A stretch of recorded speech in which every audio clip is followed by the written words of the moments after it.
اعوذ باللہ من الشیطان الرجیم بسم اللہ الرحمن الرحیم سورہ قیامہ کا ترجمہ شروع اللہ کے نام سے جو بھی حکیم شبان نہایت رحم والا ہے۔ میں قیامت کے دن کی قسم کھاتا ہوں اور میں قسم کھاتا ہوں اس نفس کی جو برائی پر ملامت کرے کہ موت کے بعد زندہ کیا جانا ایک امر واقعی ہے۔ نفس کی تین قسمیں مفسرین نے بیان فرمائی ہیں۔ ایک نفس امارہ جو برائی کی طرف مائل کرتا ہے، دوسرا نفس لوامہ جو برائی پر ملامت کرتا ہے اور اس سے روکتا ہے، اور تیسرا نفس مطمئنہ جو اللہ کی یاد اور اس کی عبادات میں تسکین حاصل کرتا ہے۔ یہاں اس درمیانی نفس کی قسم کھا رہا ہے کہ یہ لوگوں کو برائی سے روکنے والا ہے اور انسان کی تربیت میں اسی کو بڑا دخل ہے۔ یہی غلطیوں پر نادم ہونا سکھاتا ہے اور رفتہ رفتہ نفس کو نفس مطمئنہ بناتا ہے۔ وجہ الہی کی لذتوں سے یہی آشنا کرتا ہے، عبادت پر یہی مائل کرتا ہے۔ کیا انسان یہ خیال کرتا ہے کہ ہم اس کی ہڈیاں جو مرنے کے بعد ریزہ ہو جائیں گی ہرگز جمع نہ کریں گے؟ کیوں نہیں، ہم یقیناً اس بات پر بھی قادر ہیں کہ اس کی انگلیوں کی پور تک درست کر دیں۔ وہ جیسا ہے بہینہ ویسا ہی زندہ کر دیا جائے گا۔ دراصل انسان چاہتا ہی نہیں کہ اس کے دل میں قیامت و حشر تک آئے۔ وہ تو یہی چاہتا ہے کہ بے باک ہو کر آئندہ بھی فسق و فجور کرتا رہے، یعنی نافرمانیاں حد سے بڑھنا اس کا شعار رہے۔ وہ تمسخر کے ساتھ پوچھتا ہے کہ وہ قیامت کا دن کب ہوگا۔ اس وقت قیامت کے متعلق سوال ہے، جب قیامت آ جائے گی تو بھاگنے کی جگہ نہ ملے گی۔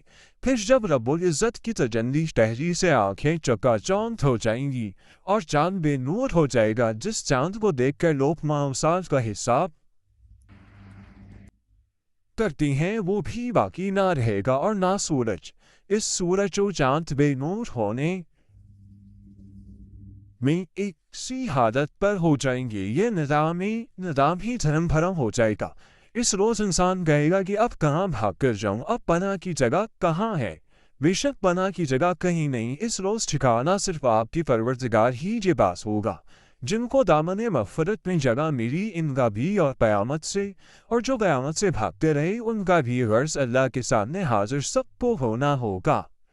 اس روز انسان کو جو اعمال اس نے آگے بھیجے اور جو اثرات پیچھے چھوڑے سب جتا دیے جائیں گے، بلکہ انسان خود بھی اپنی حالت پر مطلع ہوگا، اپنے افعال و اعمال سے خود ہی خوب آگاہ ہو جائے گا، لیکن بہانے تراشنے سے باز نہ آئے گا، اگرچہ اس وقت بھی وہ اپنے ہیلے بہانے پیش کرے گا۔ دنیا میں بھی وہ گناہ کرتا تھا، اس کا ضمیر اس کو ملامت کرتا تو وہ ہیلے تراشتا، اپنی یہ فطرت وہ اپنے ساتھ لے جائے گا اور انکار اور عذر و معذرت سے کام بنانا چاہے گا، لیکن وہاں وہ کچھ فائدہ نہ دے گا۔ لوگ کلام کو سنتے ہیں لیکن نہ یاد رکھتے ہیں اور نہ ان کے دل میں یہ کلام گھر کرتا ہے۔ در حقیقت وہ رابطہ سماعت یعنی عظمت رسالت سے محروم ہے۔ جب تک حضور کی محبت سے کوئی قلب معمور نہیں ہوتا تو یہ کلام جو آپ کے قلب مبارک میں جمع کیا گیا اور دہرایا گیا اس کی سمجھ میں نہیں آتا۔ یہاں سرکار دو عالم صلی اللہ علیہ وسلم سے خطاب خصوصی ہے، جو کلام کو سنتے تو جلد دہراتے۔ ارشاد ہوتا ہے کہ آپ خاموشی سے کلام سنتے رہیں۔ کلام کو آپ کے سینے میں محفوظ کرنا اور زبان سے ادا کرنا یہ ہمارا ذمہ ہے۔ اے حبیب صلی اللہ علیہ وسلم، آپ اسے جلدی یاد کرنے کے لیے نزول وحی کے ساتھ اپنی زبان کو حرکت نہ دیں۔ اس کو آپ کے سینے مبارک میں جمع کر دینا اور اس کو اسی طرح آپ کی زبان سے پڑھوانا جیسا کہ لوح محفوظ میں ہمارا ذمہ ہے۔ جب ہم پڑھا کریں یعنی وحی نازل ہو تو آپ اس کو سنا کریں اور اس کو اسی طرح پڑھا کریں۔ یہاں اللہ تعالیٰ نے جبرائیل علیہ السلام کے وحی سنانے کو اپنی طرف منسوب فرمایا ہے تاکہ یہ اتباع اللہ ہی کی رہے۔ پھر بلا شبہ اس کو کھول کر بیان کر دینا ہمارے ہی ذمہ ہے۔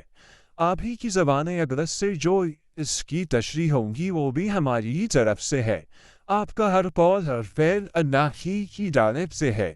اسی سے مطابع حدیث کو سمجھو اور عظمت رسول صلی اللہ علیہ وسلم کو جانو، ان کے ہر فرمان کو حق جانو، دنیا کو آخرت پر ترجیح نہ دو۔ حقیقت یہ ہے کہ قیامت کا آنا برحق ہے، مگر تم لوگ دنیا سے محبت کرتے ہو اور آخرت کو چھوڑے ہوئے ہو۔ حالانکہ عقل کا تقاضا یہ ہے کہ جو شے ابدی فلاح کی ہو، موجب ہو، انسان اسی کی طرف کوشاں ہو، نہ کہ جذباتی سے ہر فانی لذت کی طرف دوڑے۔ عاقل اور نادان قیامت میں الگ الگ ہوں گے۔ کتنے چہرے اس روز تر و تازہ ہوں گے، اپنے پروردگار کے دیدار میں محو ہوں گے۔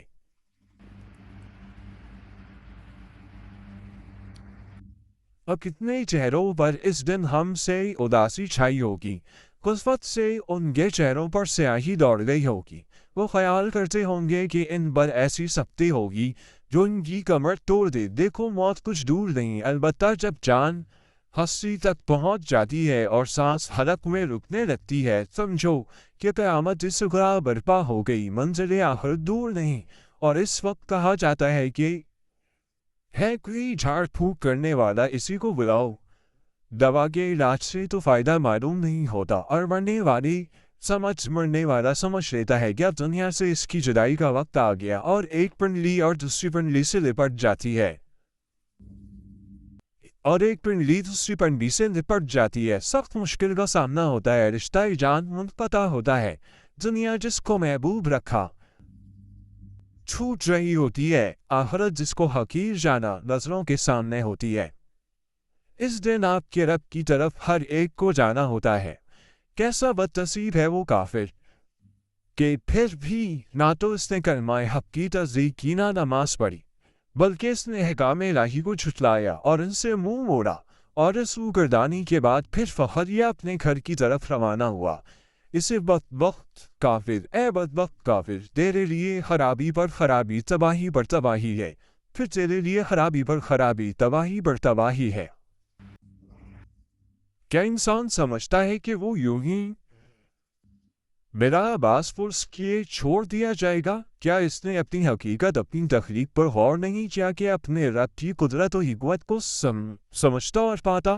کیا وہ ابتدائے محض ایک منی کا قطرہ نہ تھا جو عورت کے رحم میں طبقہ دیا گیا تھا، جو اس کے وجود کا سبب بنا، پھر وہ خون کا لوتھڑا بنا، پھر اللہ تعالیٰ نے اسے بنایا، پھر اس کے اعضاء درست کیے، گویا ہر طرح اس کو مکمل کیا، پھر اس کی دو قسمیں بنائی، مرد اور عورت، جن کی استعداد اور صلاحیت جداگانہ ہے اور ایک دوسرے کے محتاج ہیں۔